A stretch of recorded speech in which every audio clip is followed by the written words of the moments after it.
Welcome students. मैं Mrs Sangeeta Jain Samant, associate professor of home science. आज BA part 1 home science के students को paper 1 के यूनिट 3 में विशिष्ट बालकों के बारे में आगे कंटिन्यू करने जा रही हूँ।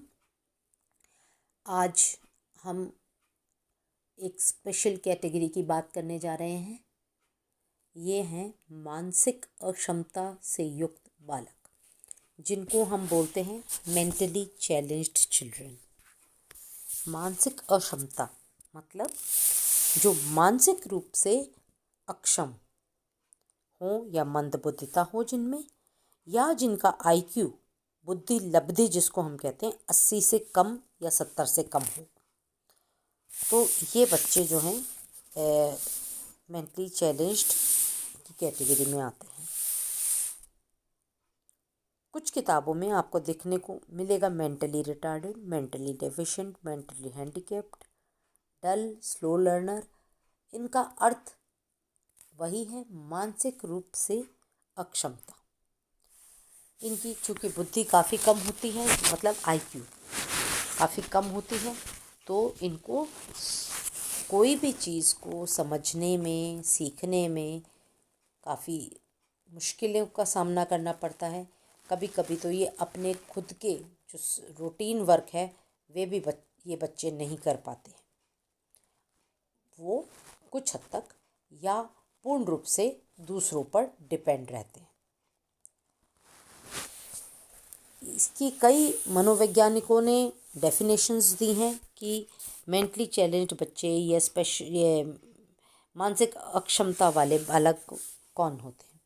तो चलिए बात करते हैं कुछ डेफिनेशंस की। क्रो एंड क्रो के अनुसार जिन बालकों की बुद्धि लब्धि 70 से कम होती है वे मंद बुद्धि बालक कहलाते हैं। एस.डी. पोर्टिस के अनुसार दुर्बल व्यक्ति वह है जिनमें स्थायी मंदता अथवा सीमित मानसिक विकास पाया जाता है। यह सीमित मानसिक विकास बचपन से ही होता है। मानसिक रूप से दुर्बल व्यक्ति स्वयं अपनी सहायता करने में तथा धन अर्जित करने में असमर्थ होते हैं। हैबर के अनुसार मानसिक मंदता का तात्पर्य उस असामान्य बौद्धिक क्रियात्मकता से है जो विकास काल में उत्पन्न होती है और व्यवहार के अनुकूलन से संबंधित होती है। हॉलिंगबर्थ के अनुसार वह व्यक्ति जिसकी बुद्धि लब्धि 70 या उससे कम होती है, जो बुद्धि के दृष्टिकोण से कम बुद्धि वालों व्यक्तियों के अंतर्गत आते हैं, मंदबुद्धि कहलाते हैं। E.A. डॉल के अनुसार मानसिक दुर्बलता सामाजिक अयोग्यता की वह अवस्था है जो परिपक्वता पर होती है। यह बुद्धि के विकास के सीमित हो जाने पर उत्पन्न होती है, जिसकी उत्पत्ति शारीरिक कारणों से होती है तथा यह उपचार व प्रशिक्षण द्वारा ठीक नहीं होती, मतलब ट्रेनिंग द्वारा। बेंडा के अनुसार मानसिक दुर्बल व्यक्ति वह होता है जो अपने आप को तथा अपने क्रियाकलापों को ठीक प्रकार से व्यवस्थित करने में असमर्थ होता है और जिसको स्वयं व समुदाय के कल्याण के लिए निरीक्षण, नियंत्रण और देखभाल की ज़रूरत होती है। अब इतनी सारी डेफिनेशंस आपने सुनी, इन सब का सार क्या निकलता है कि मानसिक विकास जिनका कम हुआ है, जिनकी आईक्यू या बुद्धि लब्धि 70 से कम होती है, जो खुद की देखभाल नहीं कर पाते, खुद की सुरक्षा नहीं कर पाते और दैनिक क्रियाकलाप भी खुद करने में अक्षम होते हैं, ये बालक जो है मानसिक रूप से अक्षमता में आते हैं। अब बात करते हैं कि इन बालकों की विशेषताएं क्या होती है, यानी मंदबुद्धि बालकों की विशेषताएं। मेंटली चैलेंज बच्चों की कैरेक्टरिस्टिक्स 3 प्रकार की विशेषताएं हैं। एक तो है इमोशनल और सोशल, यानी इमोशनल एंड सोशल एडजस्टमेंट, विद्यालय में असफलताओं के कारण निराशा और मित्र बनाने की प्रबल इच्छा। ये जो 3 विशेषताएं ये क्रो एंड क्रो ने दी हैं, पर अन्य मनोवैज्ञानिक जैसे स्किनर, फ्रेंडसन, हॉलिंगबर्थ, टर्मन आदि ने भी कई विशेषताएं बताई हैं जो निम्न प्रकार से हैं। पहला है पराश्रितता यानी डिपेंडेंसी। ये बालक जो हैं मानसिक विकास कम होने की वजह से दूसरों पर डिपेंड रहते हैं, वे अपना कार्य करने में भी असमर्थ होते हैं, तो उनको आश्रित रहना पड़ता है। दूसरी कैरेक्टरिस्टिक अधिगम के अयोग्य, मतलब इनकेपेबल ऑफ लर्निंग। चूँकि इनकी IQ कम होती है इसलिए इनकी सीखने की क्षमता या लर्निंग की कैपेसिटी भी कम होती है, इसलिए ये या तो बिल्कुल ही नहीं सीख पाते या बहुत धीरे धीरे सीखते हैं, और सीखने में इनको जो है गलतियां भी करते हैं। तो ये अधिगम की जो है उनकी प्रॉब्लम है, ये नहीं सीख पाते हैं। बुद्धि की कमी, लैक ऑफ इंटेलिजेंस। देखा गया है कि ये मानसिक दुर्बलता तो उनमें IQ कम होने से नज़र आती है। निर्णय शक्ति का अभाव, मतलब चूँकि इनमें समझने तर्क करने की शक्ति नहीं होती तो ये निर्णय भी नहीं ले पाते हैं।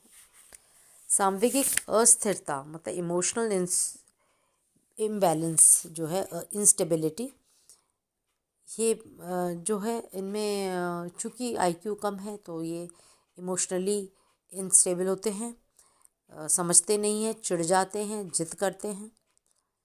इनका कार्य करने की जो शैली है वह भी बेढंगी होती है। इन सब चीज़ों से इनका सामाजिक समायोजन भी नहीं होता, नॉर्मल बच्चे भी इनके साथ एडजस्ट नहीं हो पाते हैं या वो बच्चों के साथ नहीं एडजस्ट हो पाते हैं। इसी कारण से इनमें आत्मविश्वास का अभाव हो जाता है, मतलब लैक ऑफ सेल्फ कॉन्फिडेंस। चूँकि ये अपना कार्य नहीं कर पाते हैं, ये नॉर्मल बच्चों के साथ एडजस्ट नहीं कर पाते, तो इनमें आत्मविश्वास की कमी हो जाती है। चूँकि इनमें ये मेंटल डिसेबिलिटी है तो कहीं ना कहीं ये फिज़िकल डिसेबिलिटी के साथ भी जुड़ी हुई है। कहीं ना कहीं इनमें ये शारीरिक रूप से थोड़ा सा डिफरेंट लगते हैं, और इनमें जो है इस कारण से भी इनमें व्यक्तित्व में आकर्षण का अभाव रहता है। कुछ बच्चों में ये मंदबुद्धिता परमानेंट होती है। ये ट्रेनिंग आप कुछ हद तक ही कर सकते हैं इनके साथ, पूर्ण ट्रेनिंग नहीं कर सकते, क्योंकि जब ये मानसिक दुर्बलता होती है तो इसके साथ साथ कोई और शारीरिक दुर्बलता भी जुड़ी हुई होती है। तो इस कारण से भी इनका फिज़िकल मैच्योरिटी और मेंटल मैच्योरिटी कम होने के कारण जो है ये डेफिशिएंसी बनी रहती है। ये जो मंदबुद्धिता है, मानसिक मंदबुद्धिता है, ये हमने कुछ विशेषताएं बताई हैं। इसका मतलब ये नहीं है कि सभी बच्चों में सारी कैरेक्टरिस्टिक्स नज़र आती हैं। कुछ बच्चों में कुछ ज़्यादा होती हैं और कुछ कम होती हैं। कभी कभी कुछ बच्चे जो मानसिक विकलांग होते हैं वो उनकी फ़िज़िकल स्ट्रक्चर सही होता है तो वो बाकी काम कर लेते हैं। बस यही है, पढ़ाई नहीं कर सकते या ट्रेनिंग लेने में उनको दिक्कत आती है। आगे हम बात करेंगे कल के लेक्चर में कि ये किस प्रकार की कुछ विशिष्ट प्रकार की जो मंदबुद्धिता बालकों में देखी जाती है, जैसे मंगोलिज्म वगैरह, और ये मंदबुद्धि बालकों के क्या प्रमुख प्रकार हैं और इनके क्या विशिष्ट प्रकार हैं और क्या इनके कारण हैं। हम आगे वाले लेक्चर में इसी चीज़ के बारे में डिस्कशन करेंगे। धन्यवाद।